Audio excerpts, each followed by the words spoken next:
some point in everybody's life, the desert is gonna call. She'll call when you're least expecting it. She'll call when you need it most. When you need your soul sandblasted.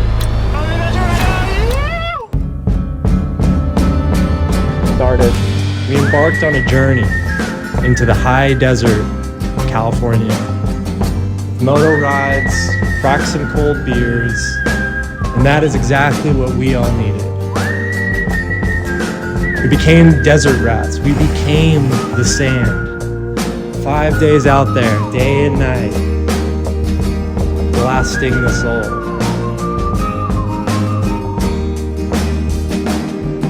Sisyphus peered into the mist, a stone's throw from the precipice, Paul. I feel like I'm in survival mode. Hold on, rewind for a second. Meet TJ, the backbone of the Roosterfish racing team. An absolute menace behind four wheels. And you know what? He does pretty damn good on two wheels as well. What we have to figure out now is like, this is probably the most we've ever loaded in the transporter. So as you can see, we got the whole sleeping facilities, sleeping quarters for the Roosterfish racing team. Now what's unique is we're gonna put the race car on here and then 2 motos. Google search to see how we strap that guy on there. When you're trying to break free and sandblast your soul, LA will make a final attempt to try to swallow you up and like not release you.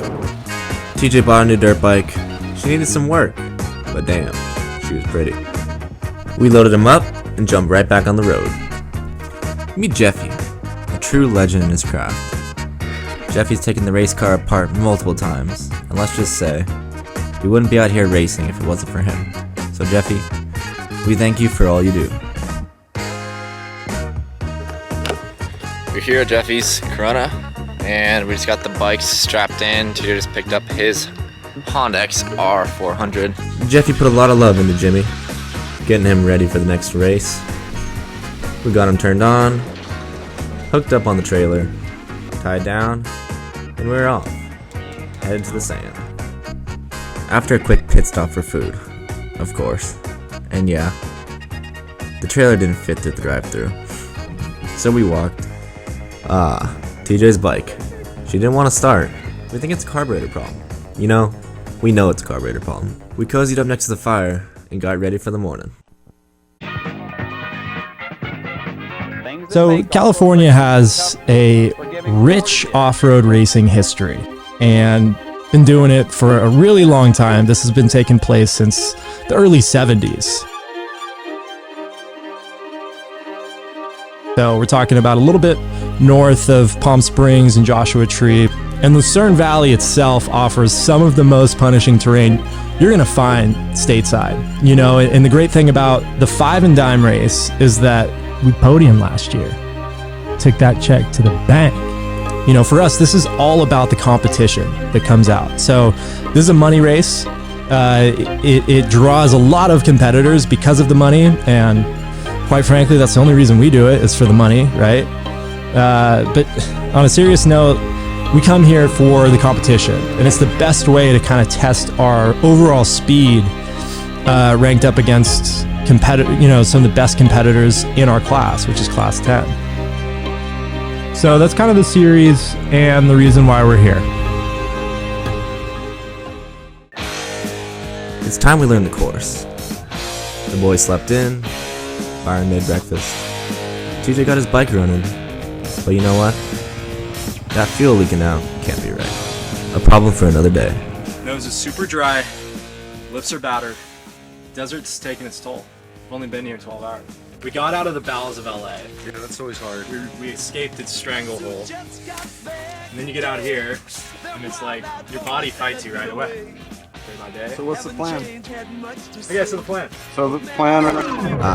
Byron Ziegler, the veteran of the group. Packed with knowledge and wisdom, Byron's what we like to call a true desert rat. If you're rolling with Ron, you know you're in for a good time. Right now is we're going to go out and pre-run. 3 hours, 4 hours plus of hard work. This is her. I think she was built in the late 90s. Meet 3, the Roosterfish Racing pre-runner. All reliable. Time it was like this was what you wanted in a pre-runner. Coming out of King of Hammers, we were a little worried. We put a lot of work on her getting the race car out, and we lost a belt. There was smoke. I'm not gonna lie, I was a little nervous. So we're trying for 3 laps today. You!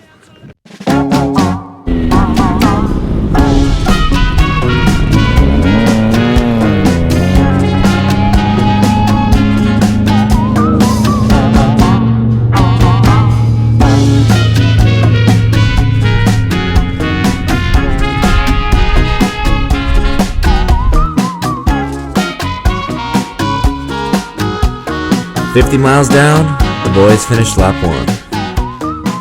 With some pep in the step, a clap from Byron, and an almost sprained ankle from TJ. Not a gotchas or anything in the course. There's a few like where it opens up and then just hard hairpin from probably like flat out going 100. You can hear it. Remember the busted tires. They'll be back. Pucker brush? Yeah, Pucker Bush. Yeah! Right inside the tire, and then breaks off, and then That's what it, and then it's like in there. It's probably deep. we do have plenty on here. If we have to disrobe 3 to get tires, we can. Like the most pre-running we've attempted to do. We need to feel that way. I felt like, yes, okay, let's learn the desert.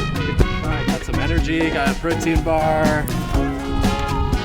See how the story unfolds. If it continues like this, I'm good to go again. Yeah. Just a few more Tylenol, and I'm good to go again.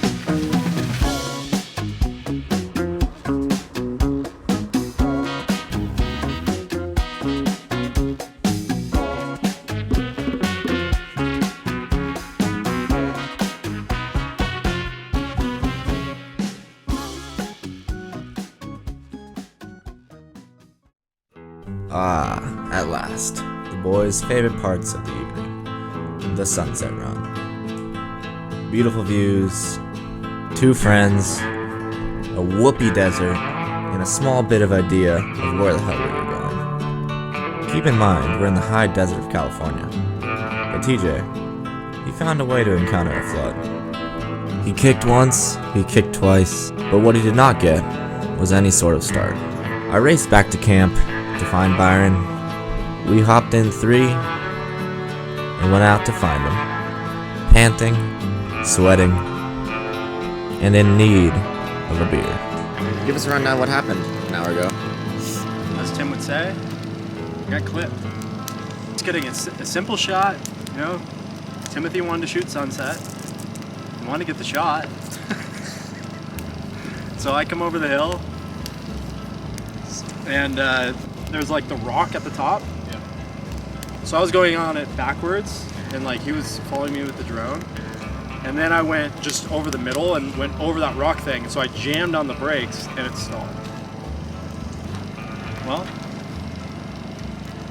Friday morning, Lucerne Valley. I went there, got my toothbrush last night, was headed over here. I don't know what happened. You don't want to write it? So we got 3 laps of pre-running in yesterday, that's a record for Roosterfish racing. We got tech before quali, so we need to kind of plan around that too. Looking forward to it. Another beautiful day in the desert. We'll see how today shakes out. We just got the fresh visor piece on TJ's helmet. New vinyl, new visor strip. Let's give it to him. Look at that boy right there. Factory. This is from the old. Drew Stanton. Somehow Drew's arrival wasn't documented. So here's a video of him shooting off a firework. If you've been following along, you would have met him back at the King of the Hammers, where he bought this $5 ridiculous hat. Our co-driver and lead nav. An absolute legend, and let's just say, the kid knows how to change a tire. Fast. This is from the old. This is from last year. Got my freaking 5. We're about to get this boy teched and qualified and in the race, which we're so goddamn ready for. So meet Jimmy, Our Jimco Class 10 Desert Buggy. Been in the family for a long time now. Not really sure how he got the name Jimmy, but here he is. Lucerne Valley here. A lot of tails. Union tech lines. Tech should just be a breeze and then we'll get going. Like TJ said, tech was a breeze, the boys passed, and they waited to be first off the line.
The lads finished their qualifying lap, and they came in hot, fired up with good spirits, eagerly waiting for the lap times to come in. Here you'll find Byron Ziegler giving us a debrief on exactly what happened. But little did we know, we would have no audio of any of the clips that are currently rolling.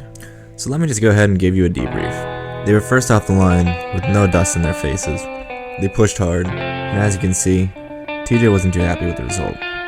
They qualified 16th out of 20-something, and let's just say that is not the result they were expecting. They have 250 miles to go tomorrow. There's a lot of racing ahead of them. So the boys kicked back, cracked a beer, and prepared for tomorrow, what really matters. We're still trying to figure out why we lost this audio. But you know what? We're gonna roll with it.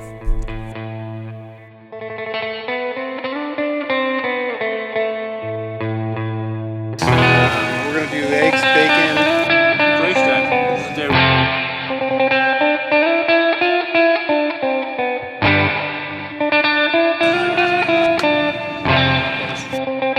plan is I do 3 laps, hit, Ziegler closes. You know, we know this course pretty well. We were able to pre-run more than we've ever been able to, so. Been desert rats for 4 days. Going on tonight. I mean, when we wake up tomorrow, it'll be a 5th day in the desert. That's a work week! Time to saddle up, boys.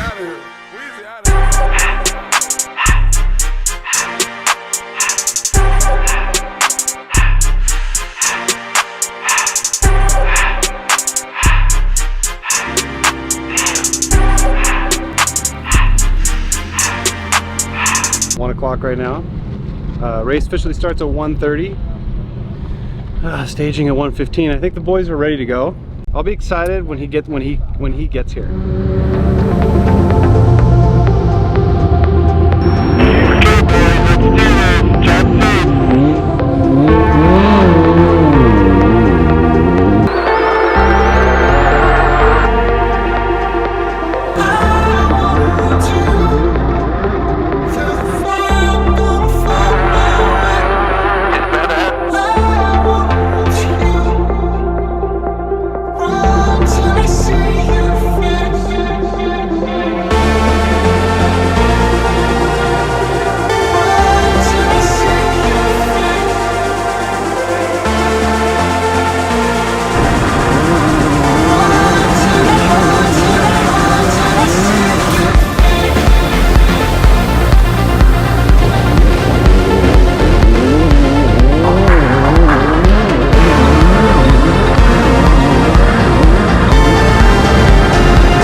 in the hole for them, so if they do get another flat, they're good. Long day of racing, so you just gotta keep moving, keep moving.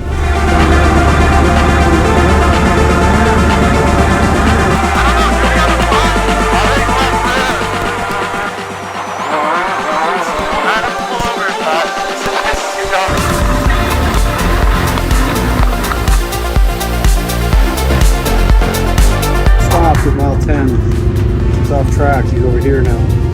He's like, he's off the course? Yeah.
Ziegler there just to see how he's doing, just to get a shot of him. He's concerned about running out of fuel. I don't think he should be running out of fuel right now. This is too early on in the 5th lap.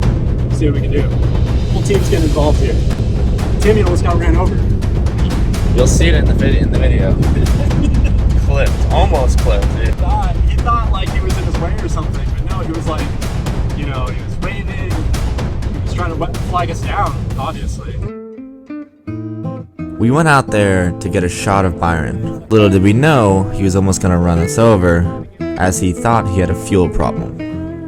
We headed back to camp and tried to salvage some fuel here, to then find out there was never a fuel problem. That it's running off battery power for the last lap, or last half of the lap, and it drained the battery till the ECM just shuts off. At this point, it wasn't a fact that our time was done, but we had to go out and find them. The radios were a ghost town, and last we heard was that they were off somewhere near Camp Rock Road. We set out to find them, and yes, there was some drifting involved. There they were, stranded, all alone. Byron and Drew, just waiting for someone to come and rescue them. And the thing that burns the most, we broke down on the 220th mile out of 250. 30 more miles, and we would have finished. But Jimmy's alternator said no. So we're out here at mile 11. We were looking forward to going to 13. As you can see, we lost alternator, the fuel pump, saying I don't have enough power. And we pulled off and tried to ask somebody for gas. He was no help. We're like, we just left them 30 seconds ago. I mean, overall, good day. Like, we were coming back. We were in the hunt. Unfortunately, we lost power. It was getting there. It was getting to the point where it's like, okay, yeah, this is Not gonna make it. no. Just the course was just developing into Those spots that Yeah. look like there's a bump and it's all da da da da da da. the side to side, like the chatter. We were having a good time. We were just starting to have fun. The chatter is what gets you. Yeah, it was getting really starting to get rough up through Wendy's. There's some tough competition today. I had a quick 2 flats, lap 1 and lap 2. The flats kind of put us out of contention early on. We got in the car and we just kept moving up the field. I mean, you know, we started 15th and we were up to 6th or 7th. We can start with like a little bit better track position. I think we would have been in the mix for a top 3. But overall, like it was like we're in the mix. We're still a new team in this desert racing, and you know, this desert is relentless, as we've felt. We've been here, we're going on 5 days now. I feel like desert rats. I haven't had a shower in 5 days. But I kind of like it.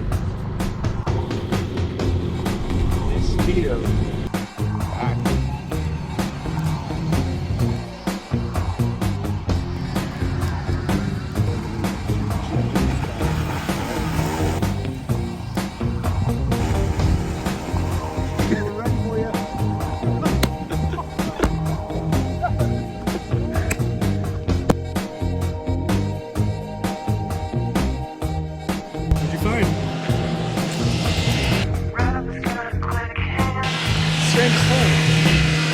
I went to the truck, taking driver's side door.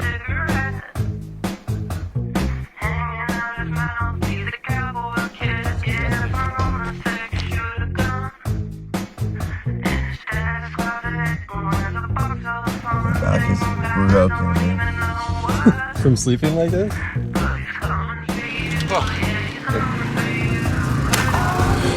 Glorious.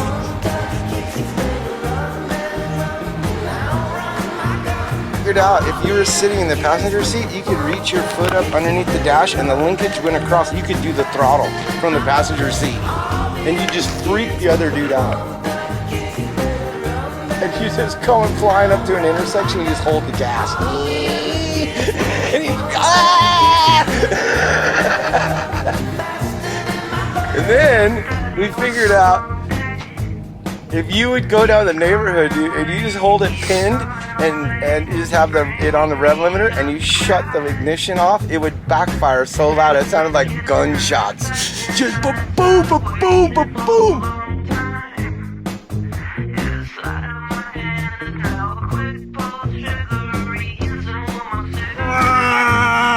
What is happening? Are you cramping up? My ass, dude. Oh my god, it feels like an open wound.